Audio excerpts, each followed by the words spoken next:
Bismillahirrahmanirrahim. Assalamu alaikum wa rahmatullahi wa barakatuh. Bienvenue sur ma chaîne Apprendre le français avec Monsieur Sharafi.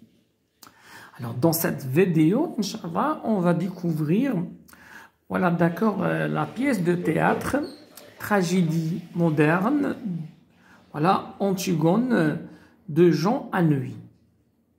Alors d'abord, ce qu'on va découvrir, c'est ce qu'on va retenir, c'est le tragique moderne dans Antigone.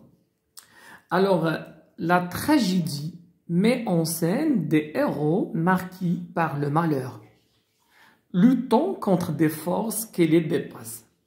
Le destin, la fatalité les précipite vers leur mort de manière inexorable.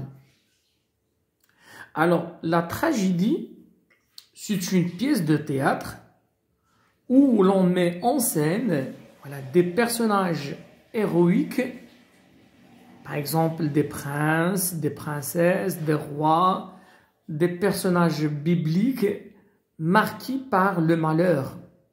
C'est-à-dire, ils sont marqués par quelque chose de malheur.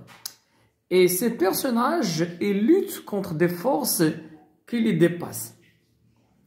Le destin, la fatalité les précipite vers leur mort de manière inévitable, de manière, voilà, d'accord, de manière inévitable. C'est-à-dire, leur destin, c'est quoi? C'est la mort. C'est pourquoi il est appelé, voilà, tragédie. Dans Antigone, Jean Anouilh met en place un tragique moderne qui se caractérise par la personnification de prologue. Alors, par exemple, le prologue dans Antigone de Sophocle, le prologue, il se forme d'une scène, d'un dialogue entre Ismène et Antigone.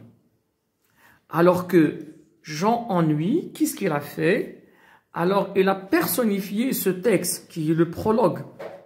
Jean Anouilh personnifie son texte d'introduction sous la forme d'un personnage intermédiaire entre les spectateurs et les personnages de la pièce.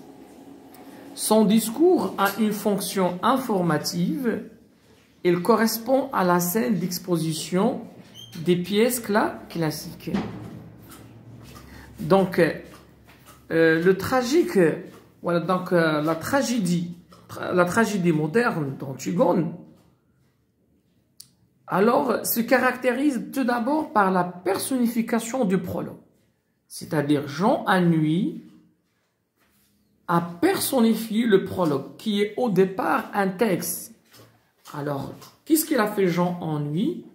Voilà, d'accord, le prologue, il est un personnage intermédiaire entre les spectateurs et les personnages. Ici, lui qui va présenter toute l'histoire, il va présenter les personnages et même il va donner quelque chose de nouveau. C'est quoi? C'est la fin. Il correspond à la scène d'exposition des pièces classiques. Alors, deuxième, d'accord, caractéristique de la tragédie moderne d'Antigone, c'est la rupture avec l'illusion théâtrale. Le prologue s'adresse directement aux spectateurs en présentant des comédiens qui vont jouer quoi? Un rôle. L'accent est mis non plus sur le destin des personnages, c'est-à-dire dans la tragédie moderne, voilà, Antigone de Jean Anouilh, le destin n'est pas mis, l'accent n'est pas mis sur le sort ou bien le destin des personnages.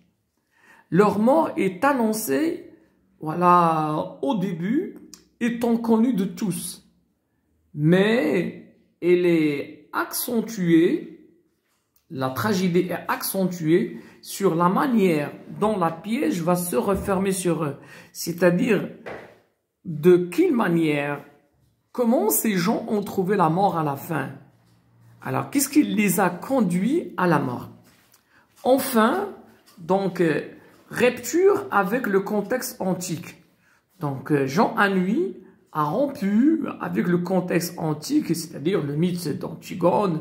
Donc, il a rompu avec le contexte antique.